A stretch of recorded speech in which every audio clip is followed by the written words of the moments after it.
Hi, welcome to Geneve's Kitchen. I'm Geneve Stewart, no relation to Martha Stewart, and this is my first video blog. I've just recently gotten into blogging about food that I love, simple, tasty, delicious recipes, and I'm going to share with you today a guacamole that you can make. It fits into my theme of simple dishes and simple list of ingredients. I'm going to start with a clove of garlic.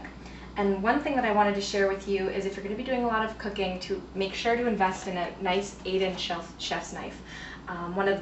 This comes in handy for making a lot of things, but one of my favorite things is actually preparing the garlic. This is a great trick to know, and you'll need this knife to do it, is just take the knife, put it on the flat side above the garlic, and bash it. This will make it really easy to remove the garlic skin. And I'm just going to remove the dry little top part of the garlic. And what it also does is releases a lot of the juices in the garlic and will make the chopping part easier. So I've got a small or a medium-sized clove, which I'll use for this guacamole.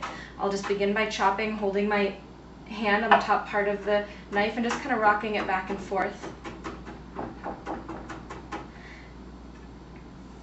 Wiping the blade clean every now and then, but basically just going back and forth. It's a great way to mince garlic. Makes you feel like a professional chef too. What I'm doing is I'm just going to take a pinch of coarse sea salt, sprinkle it right on top of this minced garlic that I have here, and then continue to mince.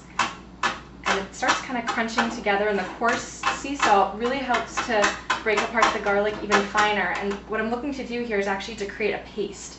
And by mixing the garlic and the salt together to form a paste, it'll add a really nice flavor into the guacamole. You'll never bite into a chunk of garlic. Or a chunk of the sea salt, because it's quite coarse. And sea salt is one of my favorite things actually to cook with. It's got great flavor, it's all natural, and the coarse nature of it too adds a really great taste to flavors, to salads. So here's my finished paste. As you can see, it's got a nice smooth consistency, and I will just place it into my bowl where I'll be preparing all of my ingredients.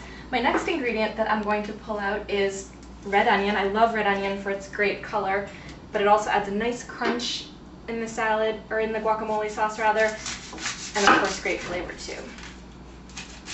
So to prepare this, I'm just going to take the two ends off of the onion, make a slice right around the side, and just peel out the outermost edges, or rings of the onion.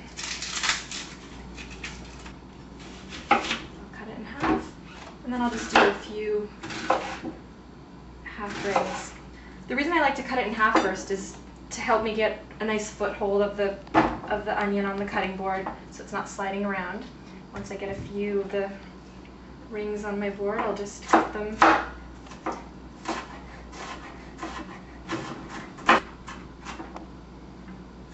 And again, this will go right into our bowl.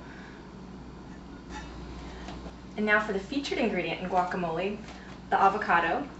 To find the best avocado for your guacamole, first of all, I like to use the Hass avocados, and I like to make sure that they give a little bit to the impression of my thumb. And another way to check that an avocado is ripe is if you actually remove this little stem part. If it's light green inside, that's a good indication that you've got a good avocado. So what I do is just slice through until you hit the pit. There's a big round pit in the middle. And then just guide your knife along until it kind of opens up. And then to extract this pit, you take your knife, bang it in so that it just sticks, and then twist, and it comes right out. And then just whack it on your board. Now, since avocado tends to brown really quickly, I'm going to make sure that I get a lot of lemon juice on them as soon as I get them into my bowl. Another very important ingredient in the making of guacamole.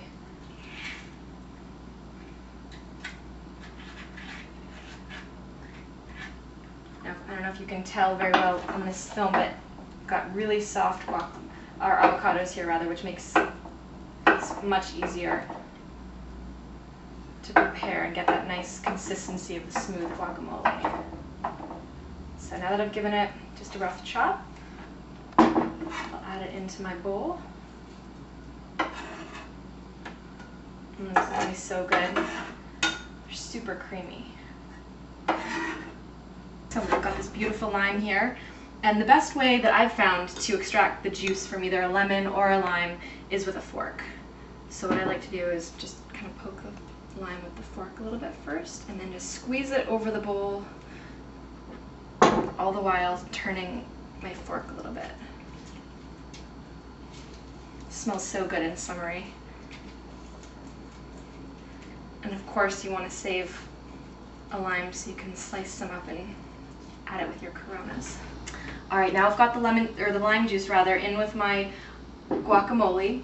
Now I have to add the cilantro, which is a beautiful, fragrant herb that's really refreshing in guacamole. I'm just going to bunch some up, and the stalks of the cilantro are actually flavorful as well, so you don't have to worry about taking all the leaves off the stalks so long as they're pretty thin.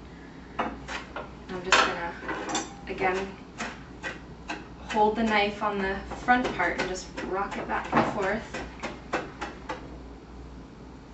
And I'll add this to my guac. Now before I mix everything together, I'm going to add a couple little tomatoes that I have. If you have tomatoes or grape tomatoes, whatever you have, these add great flavor, texture, and beautiful red color to the guacamole. So I'm just going to cut them up actually into pretty small pieces. If you happen to have, a tomato on hand, that's fine, or I just have these little grape ones, so that's what I'm using. Actually, they're pretty large for grape tomatoes, but they'll work great. And the aromas from the cilantro and a little bit of garlic and the onion is just really, really fantastic.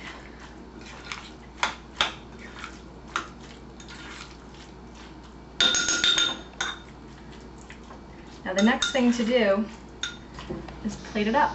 So I've got my lime wedge, got the beer for my cameraman.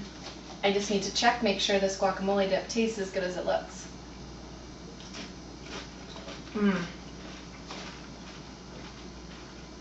And it does. Cheers.